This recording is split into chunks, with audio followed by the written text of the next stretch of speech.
Parfois, il suffit de peu de choses. Une vieille photo, une simple lettre, et hop, c'est toute une porte qui s'ouvre sur un monde disparu. C'est exactement ce qu'on va faire, on va partir à la découverte de l'histoire de l'orphelinat de Biding. C'est un bâtiment qui n'existe plus, mais on va le faire revivre, ensemble, à travers les souvenirs d'une personne qui a passé une partie de sa vie. Alors voilà, tout part de cette image. On est à Building, et ce que l'on voit, c'est l'Institut de l'Immaculée Conception, photographié juste après sa construction, en 1885. C'est déjà une image assez incroyable, non? Mais regardez de plus près. Ce qui la rend absolument unique, ce sont ces petits numéros, ajoutés à la main, bien des années plus tard. Et vous allez voir, chaque numéro est en fait une clé pour percer les secrets du bâtiment. Forcément, ça intrigue. On se demande tout de suite, mais à quoi correspondaient toutes ces pièces? Qui vivait là, derrière ces murs? Et surtout, comment est-ce que la vie s'organisait, au jour le jour, dans cet immense orphelinat? Eh bien, la réponse, elle est là. Elle nous vient d'une lettre envoyée en 1993 par une certaine Marthe Ploix, une ancienne résidente. Elle a envoyé cette carte postale, tout annoté, au maire de Biding. Et cette lettre, c'est notre guide. C'est une sorte de machine à remonter le temps qui va nous faire visiter ce lieu comme si on y était, pièce par pièce. Alors, c'est parti, on va suivre les souvenirs de Marthe. Grâce à elle, cette simple photo va se transformer en une véritable carte vivante, une carte d'un lieu vraiment chargé d'histoire. Le principe est simple, on va suivre les numéros, un par un. Et derrière chaque chiffre, c'est une facette de la vie de l'époque qui va se révéler. On va parler des prières, des travaux, mais aussi des moments plus personnels, plus intimes. Allez, on commence notre exploration. Et comme pour toute bonne visite, on va commencer par le bas, par les fondations. Parce que le sous-sol, ici, ce n'était pas juste une simple cave. Non, c'était bien plus que ça. C'était le véritable cœur logistique qui permettait à tout l'établissement de fonctionner en autonomie. Regardez bien la partie inférieure de la photo. On voit plusieurs portes. Eh bien, les numéros 4, 5, 6, 7 et 8 désignent justement les différentes entrées de ces sous-sols. Et vous allez voir que derrière ces portes, il y avait toute une organisation et c'est assez impressionnant. Ce qui est absolument fascinant, c'est de réaliser à quel point ils vivaient en autarcie. Pensez-y. Une boucherie, des réserves de fruits et légumes secs pour tenir des mois, des tonneaux de choucroute et même des caves juste pour les boissons. Tout, absolument tout, était pensé pour qu'ils soient complètement autonomes. Et ce qui est génial avec la lettre de Marthe, c'est qu'elle ne donne pas juste une liste, non, elle donne des détails pleins de vie. On imagine tout de suite la scène, sœur Ambroise dans la cave, en train de s'affairer à la macération des groseilles pour faire son vin. C'est ce genre de petits détails qui rend toute l'histoire tellement plus humaine, plus concrète. Bon, on a vu les caves, maintenant on monte. Direction le premier étage. Et là, on arrive vraiment dans le centre névralgique de l'Institut. C'est l'endroit où tout se passait, les espaces publics, les lieux de soins et même les quartiers un peu plus privés. Si on suit les indications de Marthe, les numéros 9 jusqu'à 13 nous emmènent à cet étage. C'est vraiment derrière ces grandes fenêtres qu'on trouvait le cœur battant de la vie de l'établissement. Alors, le numéro 9, par exemple, c'était un ensemble de pièces. Il y avait la chapelle, bien sûr, pour la prière, le parloir pour recevoir les visites de l'extérieur et la salle à manger. Marthe se souvient même de certains visiteurs importants, comme une certaine Madame Labour, une bienfaitrice qui, apparemment, possédait des vignobles en Côte d'Or. Des petits détails qui ancrent le récit dans le réel. Et juste à côté de ces pièces de vie plus classiques, on trouvait quelque chose d'assez incroyable pour l'époque, une véritable aile médicale, avec une pharmacie, le bureau de la mère supérieure et surtout une salle d'opération entièrement équipée. Ça, c'est un point vraiment crucial. Ça nous montre que l'Institut n'était pas juste un orphelinat, c'était aussi un pôle de santé majeur dans la région. 25. Voilà un chiffre tout simple, mais il parle de lui-même. 25 lits, dans chacun des 4 grands dortoirs. Ça donne tout de suite une idée de l'échelle de l'endroit, du nombre de jeunes filles qui vivaient là en permanence. Et l'organisation de ces dortoirs, elle aussi, était assez fascinante. Bien sûr, c'était par groupe d'âge, mais il y avait une petite particularité. Les plus grandes et les plus petites étaient avec les sœurs. Par contre, les groupes d'âge intermédiaires, eux, étaient supervisés par ce qu'on appelait une fille aînée. C'était une façon d'instaurer une sorte de tutorat, de responsabiliser les plus grandes vis-à-vis des plus jeunes. Maintenant, levons un peu les yeux. Le numéro 18, tout là-haut, qui pointe vers le ciel, c'est le clocher.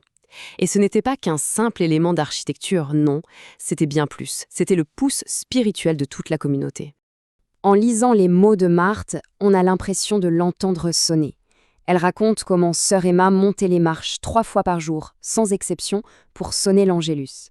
Cet appel à la prière, c'était un rituel qui rythmait la vie de tout l'orphelinat et même celle du village aux alentours. Mais il ne faut pas croire que l'Institut se résumait à ce grand bâtiment central. Non, c'était bien plus que ça. C'était un véritable petit complexe, avec tout un tas de dépendances autour, qui étaient absolument essentielles à son fonctionnement. Et quand on regarde la liste, c'est assez parlant. Il y avait une boulangerie, une ferme avec son poulailler, et même un petit bureau de poste auxiliaire. Et puis, un détail un peu plus sombre mais très pragmatique pour l'époque, une morgue, identifiée par le numéro 3. Tout ça, ça nous dresse le portrait d'une communauté complètement autonome, prête à faire face à tous les aspects de la vie et de la mort. Et comme souvent, la petite histoire de ce bâtiment rejoint la grande histoire. Figurez-vous que pendant la Première Guerre mondiale, l'orphelinat a été réquisitionné. Les grandes pièces de chaque côté du bâtiment principal ont servi de chambre pour des médecins allemands. Ça ajoute encore une couche de complexité à l'histoire de ce lieu. On arrive vers la fin de la lettre de Marthe, et elle se termine sur une note un peu douce amère, avec un souvenir assez poignant. Un souvenir qui nous rappelle à quel point, au fond, la mémoire est une chose fragile. C'est peut-être le passage le plus touchant. Elle raconte qu'il y avait des toiles magnifiques, des décors de théâtre peints par le frère de sœur Ambroise, qui était un artiste reconnu. Et lors de sa dernière visite, des années plus tard, elle a retrouvé ces toiles, abandonnées, jetées au milieu des outils de jardinage. Et le destin de ces peintures, c'est une métaphore parfaite pour le bâtiment lui-même, et pour tellement d'autres lieux en fait. De véritables trésors de culture, d'histoire, qui, si personne n'est là pour raconter leur histoire, risquent tout simplement de disparaître, sans laisser la moindre trace. Finalement, la lettre de Marthe Ploy a littéralement sauvé de l'oubli l'histoire de l'orphelinat de Biding. Mais sa démarche, elle, soulève une question bien plus large. Combien d'histoires comme celle-ci sont cachées, juste là, sous nos yeux, et n'attendent qu'une voix pour être enfin... Bienvenue. Alors, j'ai sous les yeux une image assez incroyable. C'est une vieille carte postale, un peu jaunie, vous voyez. Elle montre un grand bâtiment de la fin du 19e siècle, l'Institut de l'Immaculée Conception à Biding, en Moselle. C'est un bâtiment très imposant. Très imposant, un peu austère même, avec ses tours, ses dizaines de fenêtres. Mais le plus fou, c'est que quelqu'un a écrit dessus, à la main. Ah oui, Des petits numéros, un peu partout. Ils pointent vers une porte, une fenêtre précise, un bout de toit. Et chaque numéro, c'est une question. Qu'est-ce qu'il y avait derrière le 9 ou le 14 et le 22? d'accord, un vrai mystère. Exactement. Et pour le percer, on a deux documents exceptionnels. D'abord, cette fameuse photo annotée. Et surtout, et ça c'est la clé de tout, on a une lettre. Une lettre? Une lettre qui date de 1993. Elle a été écrite par une femme, Marthe Ploy, qui a grandi dans cet orphelinat. Elle a envoyé tout ça au maire de l'époque pour une raison toute simple, que la mémoire de ce lieu ne disparaisse pas. Et c'est sa voix qui va nous guider. C'est ça. Exactement. Et notre mission, aujourd'hui, c'est de suivre cette voie. La lettre de Madame Ploy, ce n'est pas juste une collection de souvenirs, c'est une carte au trésor, un plan pour une machine à remonter le temps. C'est une belle image. On va utiliser ces mots pour faire une visite guidée de ce lieu qui d'ailleurs n'existe plus aujourd'hui. L'idée, ce n'est pas seulement de comprendre l'architecture, mais vraiment de retrouver des bribes de vie. Les odeurs, les règles, les personnages. On va essayer de faire parler les murs, quoi. À travers ses yeux d'enfant. À travers les yeux d'une de ces anciennes habitantes. Alors, commençons par l'extérieur, si vous voulez bien. La première chose qui saute aux yeux, c'est que cet institut, ce n'était pas juste un bâtiment isolé. C'était un vrai petit monde. Un écosystème. Oui, un écosystème. Sur la carte postale, on voit deux médaillons. Ils montrent des annexes d'Imer, une exploit agricole, en fait, la ferme de Holbach, et un autre immeuble à Saint-Avold. Tout ça appartenait à l'orphelinat. D'accord. Et la lettre de Marthe Ploy, elle donne vie à tout ça. Les numéros 5 et 6, par exemple, ce sont la ferme et le poulailler de l'Institut. Elle raconte que les terres autour, elles étaient cultivées par les filles elles-mêmes. Ah, par les filles elles-mêmes. Oui, sous l'œil de sœur Georgette et de la grande sœur Élisabeth. Juste à côté, le numéro 4, c'était la boulangerie. On a vraiment l'impression qu'ils vivaient en circuit fermé. C'était une sorte de micro-société, en fait. C'est exactement ça. Et c'est un point crucial pour comprendre l'esprit du lieu. Ce que ces premiers détails nous décrivent, c'est un système en quasi-autosuffisance. Ce n'était pas juste un dortoir où on recevait des repas, c'était une communauté de travail, presque une petite économie autonome. On produit, on transforme, on consomme sur place. La ferme, les champs, la boulangerie. Tout était fait maison. Voilà. Ça nous plonge directement dans le quotidien des pensionnaires. Une vie extrêmement organisée, très laborieuse, où chacune participait à la survie de la collectivité. D'accord, donc l'extérieur, c'est la production, le travail. Mais si on entre dans le bâtiment principal? La lettre nous emmène au rez-de-chaussée côté cour, et là, il y a des choses assez inattendues. Ah bon? D'abord, un poste auxiliaire des PTT. L'ancêtre de la Poste, pour faire simple. Marthe Ploy précise qu'il n'y avait pas de bureau officiel à Biding, donc c'est l'orphelinat qui servait de service postal pour tout le village. C'est intéressant, ça. Mais c'est le détail suivant qui m'a complètement scotché. Elle décrit une pièce pour l'homme qui faisait les courses à voiture, à cheval, et à côté, la morgue. Pardon. Je répète, la pièce des courses et juste à côté, la morgue. C'est d'une brutalité incroyable, non? La logistique du quotidien et le lieu du dernier repos, porte contre porte? C'est une juxtaposition saisissante, c'est vrai. Mais ça en dit long sur le pragmatisme de l'époque, en fait. La vie et la mort n'étaient pas cachées, elles faisaient partie du même cycle, de la même organisation. C'est vrai. Et cette organisation, on la retrouve de manière spectaculaire si on descend d'un niveau. Dans les sous-sols. Là, c'est un autre monde qui se révèle, un temple de la prévoyance. Ah oui, oui. Marthe Ploy décrit une organisation méticuleuse. Il y avait une boucherie pour stocker la viande, une autre pièce pour les fruits séchés, les légumes secs, mais le plus fascinant, c'est la cave principale.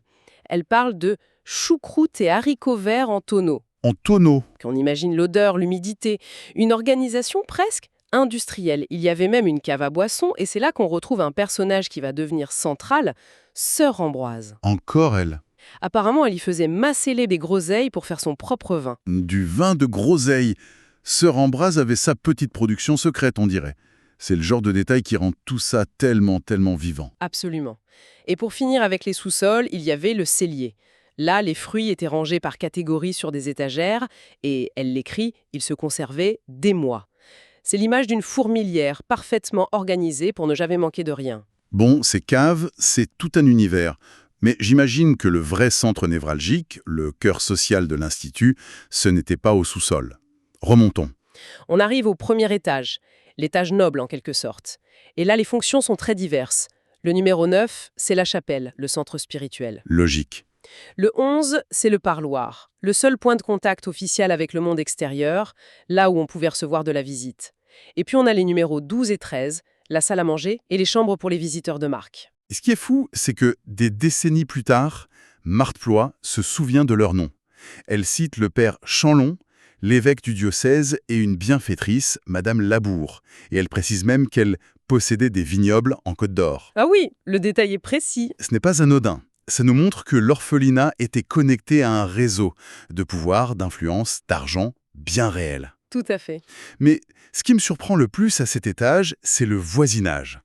Juste à côté de ces salons de réception, on tombe sur le numéro 14, et c'est une salle d'opération, entièrement équipée. Et le 15, la pharmacie. Ça paraît un peu étrange comme agencement, non? C'est une excellente question. Pourquoi mettre ça là, au milieu des lieux de prestige? Je pense que la réponse est symbolique. Placer la salle d'opération à l'étage noble, c'était une façon de montrer que l'institution prenait soin de tout. On s'occupe de l'âme dans la chapelle, on reçoit les puissants dans le parloir, et on soigne les corps avec le meilleur équipement possible. C'était une vitrine. Une vitrine de la prise en charge totale, physique et spirituelle. Et bien sûr, le pouvoir était aussi là. Le numéro 16, c'était le bureau de la mère supérieure, Mère Henriette. D'accord. Et Marthe note un détail architectural qui en dit long. Elle écrit que les plus petites fenêtres de l'étage étaient dans les cellules des sœurs. Les cellules, le mot est fort. Le mot est fort, oui.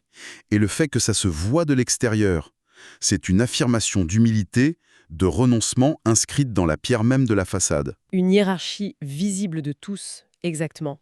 Continuons à monter, on arrive dans les étages où vivaient les filles. On y trouve l'infirmerie au numéro 21, la lingerie au 20 et surtout le grand dortoir de 25 lits au numéro 18. L'espace de vie. Voilà. Et là encore, les souvenirs de Marthe sont d'une précision incroyable. Elle explique que dans les dortoirs, chacune avait sa cuvette pour la toilette. Et elle ajoute un signe de statut. Les grandes avaient un petit meuble avec leur cuvette dessus. Ah, ce n'est pas rien. C'est un petit détail, mais ça en dit tellement sur la hiérarchie qui existait même entre les filles. Tout était codifié. Et le plus marquant, je trouve, c'est le système de surveillance qu'elle décrit.